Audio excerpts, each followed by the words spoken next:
Hello everyone, and welcome back to another episode of Game of Thrones Winter's Coming. In today's episode we are going to do something that we haven't done in quite a while, and that's a command episode.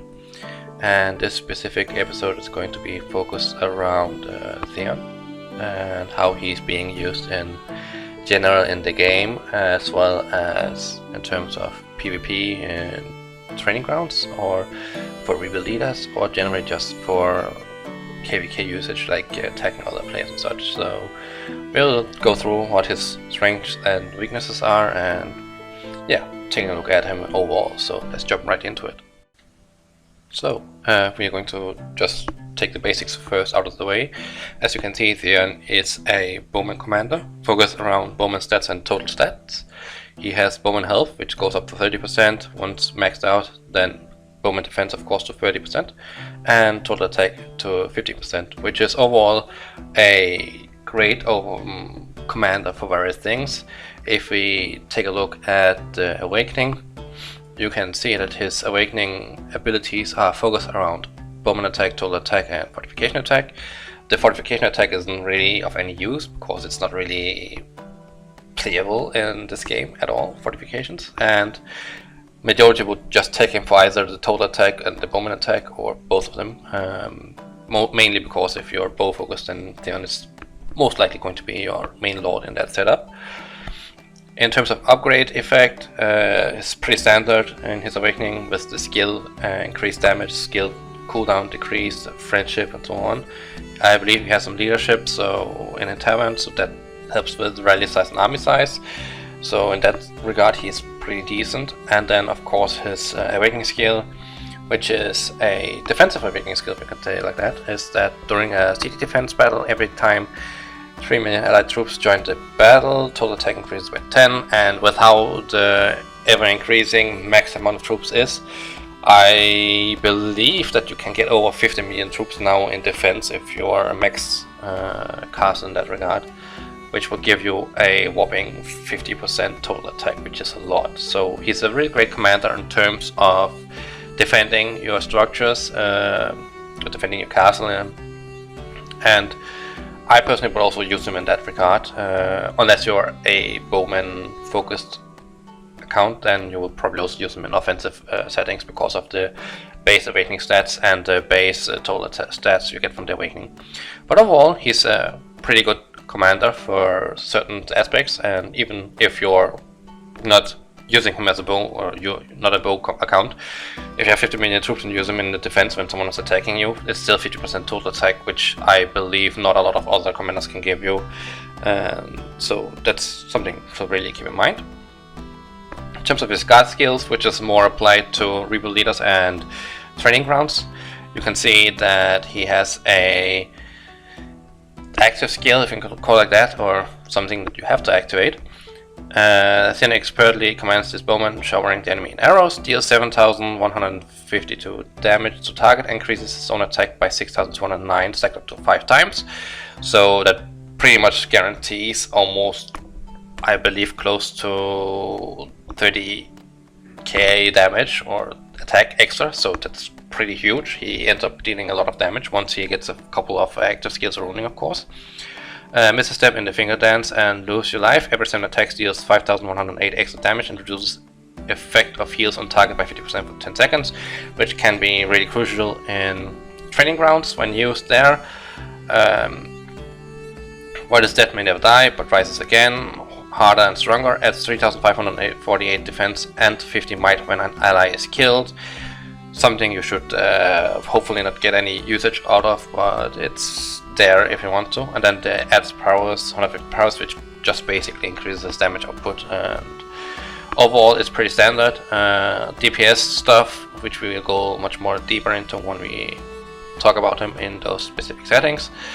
Strategic, yeah, skill damage, still bow increase, total attack increase for Siege of Winterfell, and increases bowman of the at the same time increase.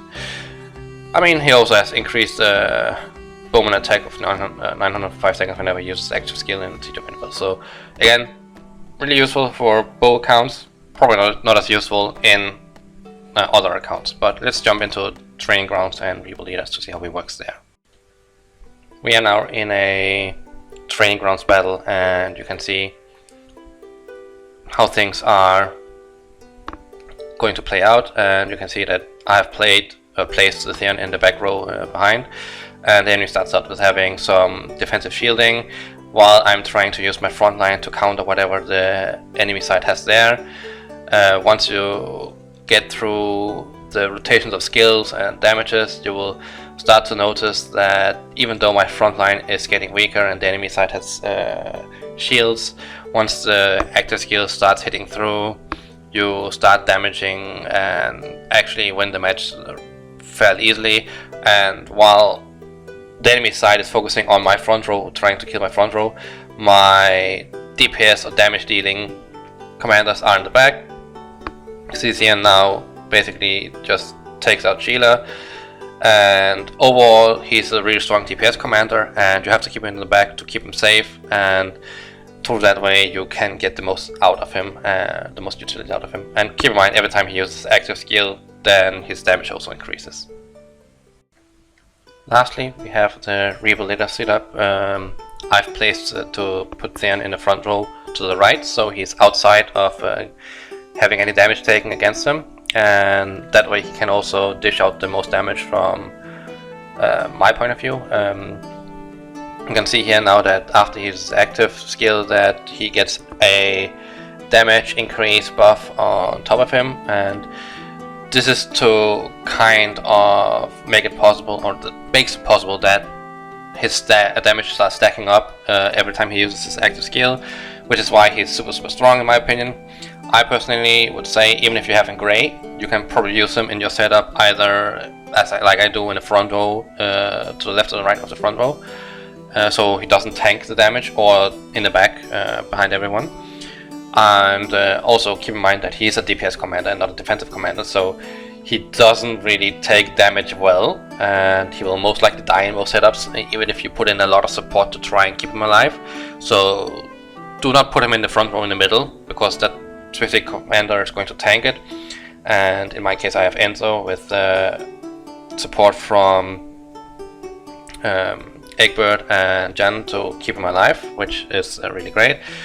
And Theon will still get the damage buff from Jan and his own active skill as well, so pretty much try to make things work that way so that he gets buffed by others and he can buff himself, and that way you get a somewhat high damage output from him. And that's pretty much what he's used for in terms of Rebel leaders, because you just want to use him for the damage and get the highest damage output out of him.